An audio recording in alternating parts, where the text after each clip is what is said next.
नमस्कार, मैं हूं श्रद्धा। आप देख रहे न्यूज़ 18 मध्य प्रदेश छत्तीसगढ़। आज आप और हम फख्र के साथ कह सकते हैं कि हम टाइगर प्रदेश में रहते हैं। दुनिया के 70% बाघ भारत में हैं और देश में सबसे ज्यादा यानी कि 526 बाघ एमपी में है और एमपी को पिछले साल ही मिला है टाइगर प्रदेश का दर्जा। तो अगले 20 मिनट चलिए जंगल की सैर पर, जंगल के राजा से कीजिए मुलाकात। देखिए टाइगर किसके जुदा अंदाज। हमारी खास पेशकश बाघों की बहार है।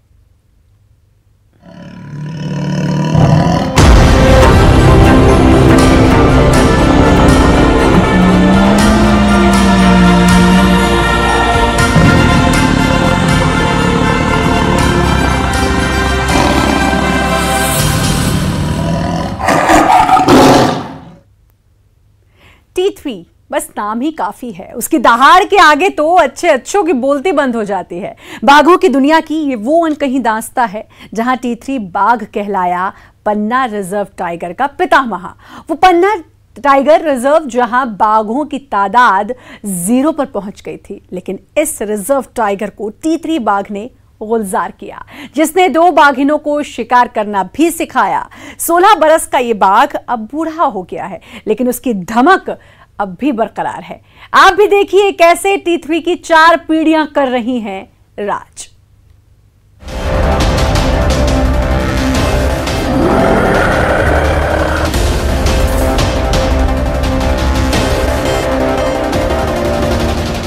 यहां मेरा ही कानून चलता है और यहां का मैं ही बादशाह हूं। खामोश, मैं आ गया हूं। T3 की इस दहाड़ के आगे तो अच्छों की बोलती बंद हो जाती है। बाघों के कुनबे की ये वो कहानी है जो अब तक आपने नहीं सुनी होगी। पन्ना टाइगर रिजर्व के T3 बाघ के कुनबे की दास्तां।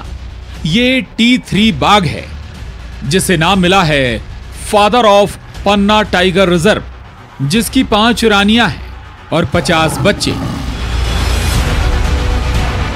पन्ना टाइगर रिजर्व जो बाघों के बिना सूना था, जहां बाघ की मौजूदगी 0 हो गई थी, लेकिन 3 बाघ की मौजूदगी ने इस टाइगर रिजर्व को 0 से हीरो बना दिया।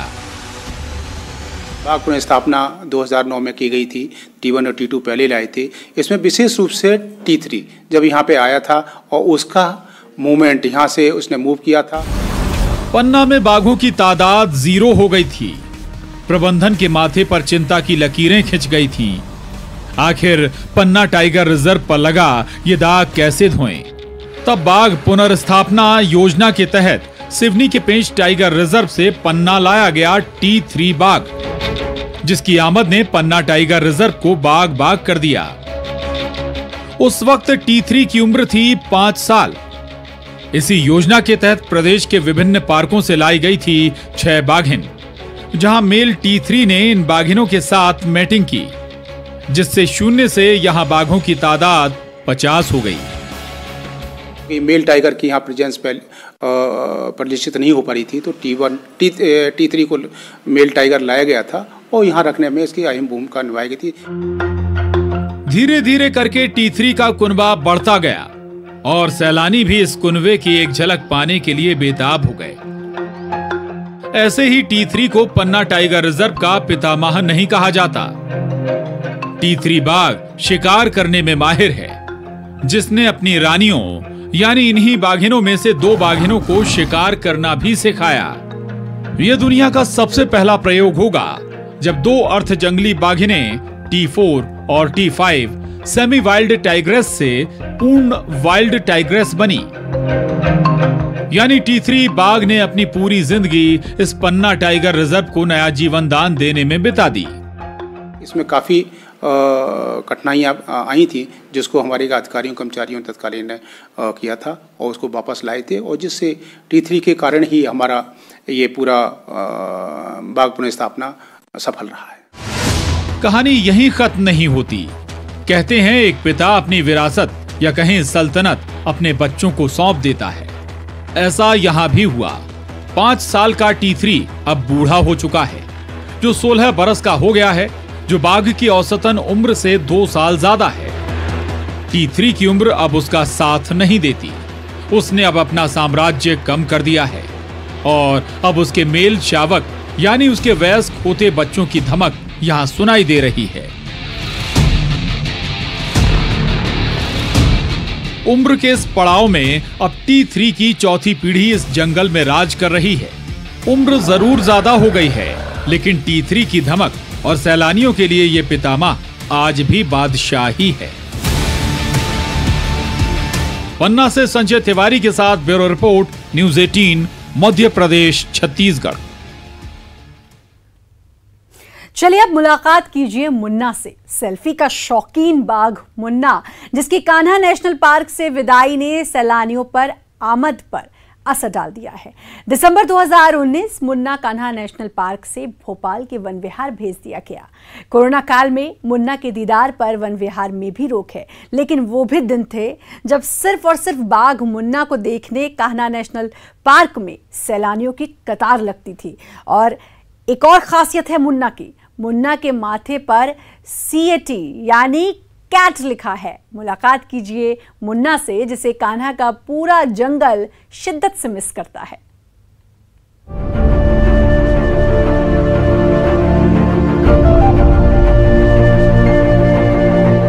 चाल देखिए, अंदाज देखिए, माथे पर लिखा ये कुदरती कैट जो मुन्ना को दुनिया भर के बाघों से अलग करता है। सड़क पर टहलने निकलना और फिर पलटकर सैलानियों को सेल्फी के लिए अपनी झलक देना, ये मुन्ना है। आलम ये कि पूरे नेशनल पार्क में अकेले मुन्ना को देखने सैलानी यहाँ आते थे, तो लोग उसके साथ में सेल्फी भी ले लेते थे। हाँ, जहाँ तक मेरा भी व्यक्तिगत अनुभव है, एक बार वो सामने से चला आ रहा था, हम लोग गाड़ी रिवर्स करते चले आ रहे थे। उसका तो मैं चाहूँ तो आपको वीडियो दिखा सकता हूँ, वीडियो दे सकता हूँ। वो वीडियो हमारे गाड़ी में बैठे हुए व्यक्ति ने तैयार किया हुआ था। और एक अच्छी बात होती थी कि जब तक वो रोड पे चलता था, जब तक उसकी मर्जी होती थी चलता था, और जब उसकी मर्जी होगी तभी हम लोगों को रास्ता देता था वो। तो हम लोगों को भी बड़ा आनंद आता था। और यही एक खासियत रही उसकी कि लोग उसके दीवाने थे और आज भी हैं और याद करते रहते हैं उसको। बीते दिसंबर को मुन्ना का तबादला कान्हा नेशनल पार्क से भोपाल के वन विहार हो गया। शेर जंगल का राजा होता है, लेकिन कान्हा नेशनल पार्क में रहा मुन्ना तो दिलों पर भी राज करता है।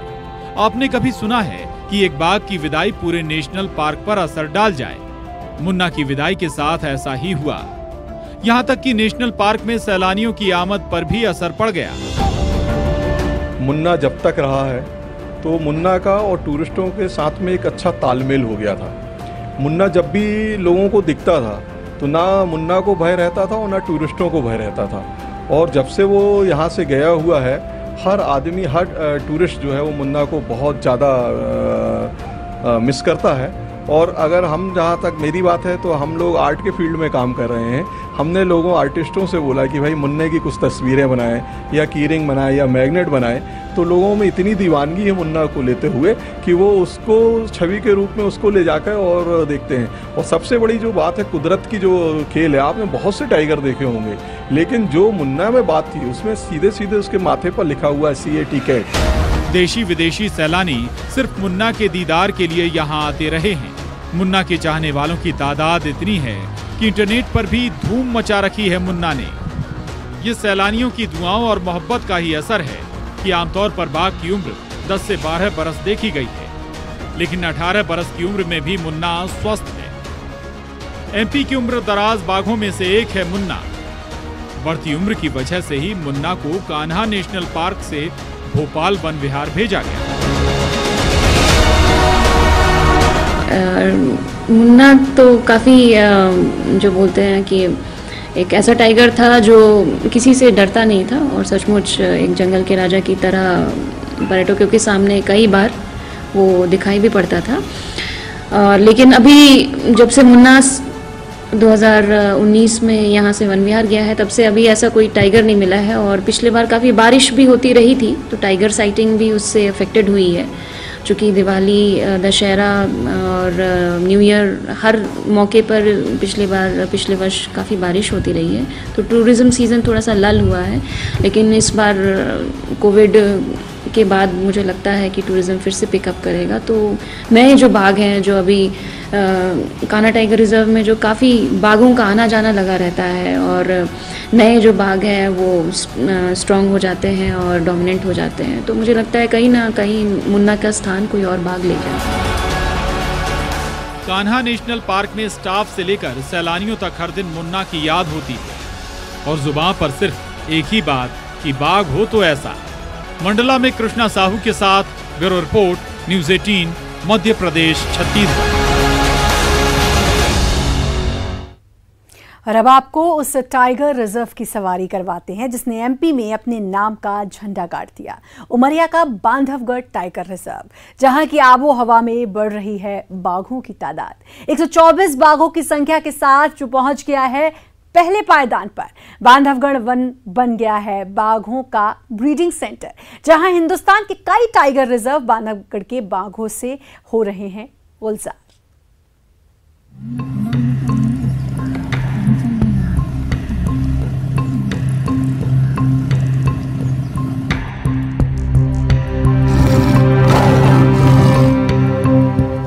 सैलानियों को इंतजार रहता है उसके दीदार का। सबकी निगाहें उसे ही ढूंढती हैं। उसका अंदाज ऐसा कि कोई उसका दीवाना हुए बिना रह ही नहीं सकता। जिसकी दहाड़ जब जंगल में गूंजती है तो सब समझ जाते हैं जंगल का राजा आने वाला है, और उसके आते ही सबकी निगाहें उसी पर टिक जाती हैं। ये बांधवगढ़ है जनाब, उमरिया का बांधवगढ़, जहां बाघों का जादू लोगों के सिर चढ़कर बोलता है। और बांधवगढ़ को मिला है मध्य भारत में सबसे ज्यादा बाघ होने का तमगा। यहाँ का वातावरण बाघों के प्रजनन के लिए बहुत उपयुक्त है, बहुत उनके अनुकूल है, इसीलिए हमारे यहाँ बाघों की डेंसिटी सबसे ज्यादा है। बांधवगढ़ की मध्य भारत में बादशाहत कायम है। माकूल इंतजामात, यहाँ की आबो हवा, बाघों की बढ़ती तादाद से एमपी के खाते में एक और उपलब्धि जुड़ी है, और वो है टाइगर जोन में मध्य भारत में बाघों की बढ़ती संख्या में बांधवगढ़ बन गया है बाघों के मामले में सिरमौर।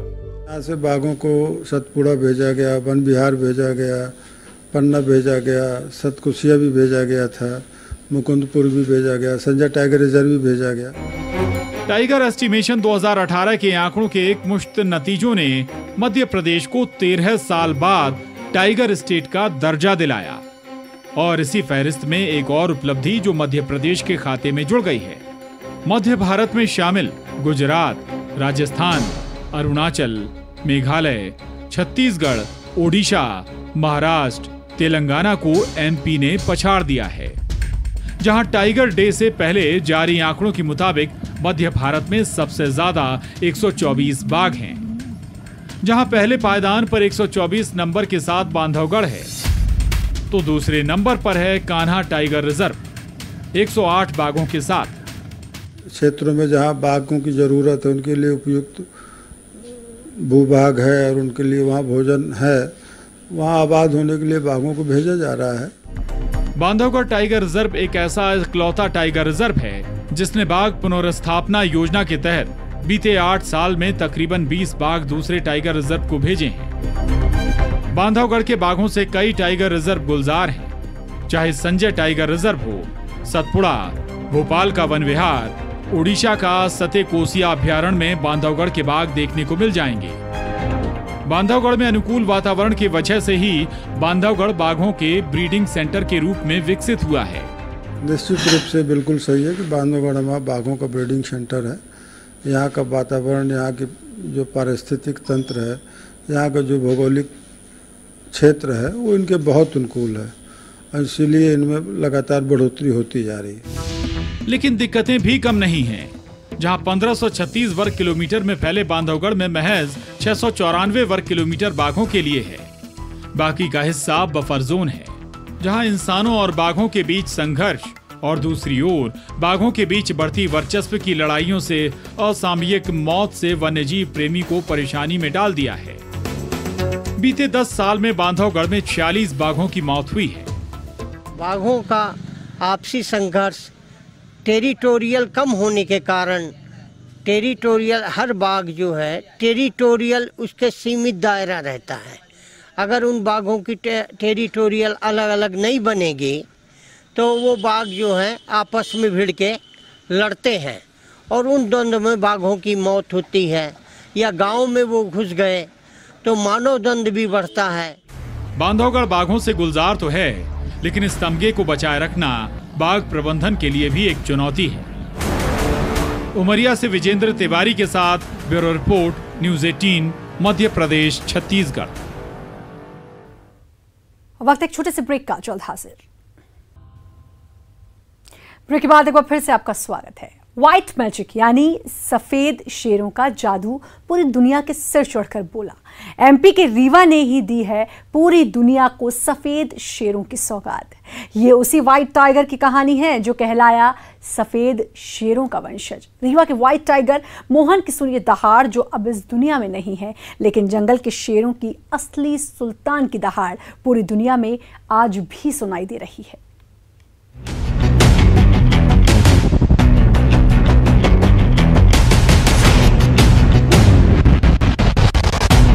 हिंदुस्तान की जमीन से ही दुनिया में गुलजार हुआ है सफेद टाइगर का कुनबा। ये शेरों की उस सुल्तान की कहानी है जिसका नाम है व्हाइट टाइगर मोहन। मोहन की व्हाइट मैजिक की तो पूरी दुनिया ही दीवानी है। जिस सफेद शेर को इंसान ने ही पाला, इंसान ने उसे बड़ा किया। इतिहास के पन्नों में दर्ज है व्हाइट टाइगर। सीधी के माद जंगल में 27 मई 1951 को पहली बार सफेद शेर देखा गया था। रीवा के तत्कालीन महाराज मार्तंड सिंह सफेद शावक को अपने महल लाए, जहां उसका नाम रखा गया मोहन। तो टाइगर का विचरण आसपास, चूंकि दूसरे टाइगर रिजर्व्स भी हैं, तो उससे विचरण मूवमेंट में आते रहते हैं। कोई फिक्स उनकी एक जगह स्थिर नहीं रहते हैं। व्हाइट टाइगर मोहन का जादू पूरी दुनिया पर चला। मोहन ने सारी दुनिया को अपना मुरीद बना दिया। मोहन को ही व्हाइट टाइगर का वंशज कहा जाता है, जिसकी क्रॉस ब्रीडिंग के बाद ही पूरी दुनिया में सफेद टाइगर का कुनबा बढ़ा। जहां शेरों के सुल्तान मोहन की बेटी से अमेरिका का जू गुलजार हुआ, इंग्लैंड में भी 2 सफेद शेरों का जोड़ा भारत से ही गया। या यूं कहें, ये रीवा ने ही सफेद शेरों की सौगात पूरी दुनिया को दी। तो निश्चित रूप से टाइगर कंजर्वेशन या टाइगर मैनेजमेंट का पर्पस सिर्फ टाइगर नहीं है, बल्कि वो एक इंडिकेटर है आपके टोटल फॉरेस्ट के हेल्थ का, और डेफिनेटली फॉरेस्ट के साथ साथ मानव आबादी के हेल्थ का। व्हाइट टाइगर मोहन की मौत के बाद उसे पूरे राजकीय सम्मान के साथ विदाई दी गई थी, लेकिन दुनिया में हर व्हाइट टाइगर की दहाड़ मोहन को ही पुकारती है। व्हाइट टाइगर दुनिया से गुम हो रहे थे, तभी रीवा में व्हाइट टाइगर मोहन की याद में शेरों का पहला आशियाना बना उनका अपना घर मुकुंदपुर में बनी व्हाइट टाइगर सफारी। सफेद शेरों का पहला आशियाना, बाघों का अपना घर, जहां वो खुली हवा में आजाद हैं, जहां उनका ही राज चलता है। व्हाइट टाइगर तो अभी 2 हैं और हम लोग देख रहे हैं कि कहीं ब्रीडिंग संभावित है क्या इसकी, लेकिन इसकी ब्रीडिंग अभी हो नहीं रही है। अब उसमें साइंटिस्ट अपना कोशिश कर रहे हैं कि क्या कारण हो सकते हैं इनकी ब्रीडिंग नहीं हो पा रही है। व्हाइट टाइगर को संरक्षित करने और बढ़ाने की अपने आप में ये नायाब कोशिश है। आखिर वर्ल्ड टाइगर डे पर व्हाइट टाइगर मोहन को कोई कैसे भूल सकता है? वो आज भी सबकी यादों में जिंदा है। रीवा से अर्पित पांडे के साथ bureau report, news 18, Madhya Pradesh, Chhattisgarh. और इसी के साथ फिलहाल इस बुलेटिन में इतना ही। बाकी खबरों के लिए लगातार बने रहिए न्यूज़ 18 मध्य प्रदेश, छत्तीसगढ़ के साथ।